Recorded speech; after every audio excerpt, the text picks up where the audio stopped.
ಬೆಂಗಳೂರಿನಲ್ಲಿ ನಡು ರಸ್ತೆಯಲ್ಲಿ ವಿಕೃತ ಕಾಮಿಯೊಬ್ಬ ಹುಚ್ಚಾಟ ಆಡಿದ್ದಾನೆ.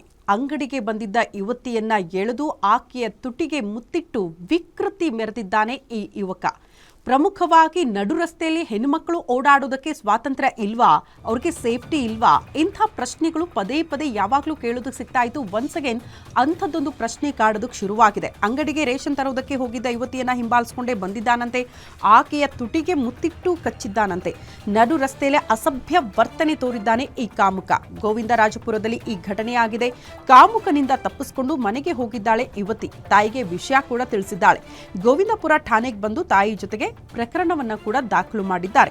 ನೋಡಿ, ನಡು ರಸ್ತೆಯಲ್ಲಿ ಯುವತಿ ಓಡಾಡ್ತಾ ಇದ್ದಂತಹ ಸಂದರ್ಭದಲ್ಲೇ ಪ್ರಮುಖವಾಗಿ ರೇಷನ್ ತೆಗೆದುಕೊಂಡು ಬರ್ತೀನಿ ಅಂತ ಒಬ್ಬಂಟಿಯಾಗಿ ಆಕೆ ಬಂದಿದ್ದನ್ನ ಗಮನಿಸಿದ್ದಾನೆ ಈ ವಿಕೃತಕಾಮಿ. ಆಕೆಯನ್ನ ಮನೆಯಿಂದಲೇ ಹಿಂಬಾಲಿಸಿಕೊಂಡು ಬಂದು ನಡು ರಸ್ತೆಯಲ್ಲಿ ಎಳೆದು ಆಕೆಯ ತುಟಿಗೆ ಮುತ್ತಿಟ್ಟದ್ದಲ್ಲದೆ ಕಚ್ಚಿದ್ದಾನಂತೆ. ಪಾಪ ಆ ಯುವತಿ ಅಲ್ಲಿಂದ ತಪ್ಪಿಸ್ಕೊಂಡು ಹೋಗಿ ಮನೆಗೆ ಹೋಗಿ ತಾಯಿಗೆ ವಿಷಯ ಮುಟ್ಟಿಸಿದ ಬಳಿಕ ತಾಯಿ ಜೊತೆಗೂಡಿ ಬಂದು ಈಗ ಪ್ರಕರಣ ಕೂಡ ದಾಖಲು ಮಾಡಿದ್ದಾರೆ.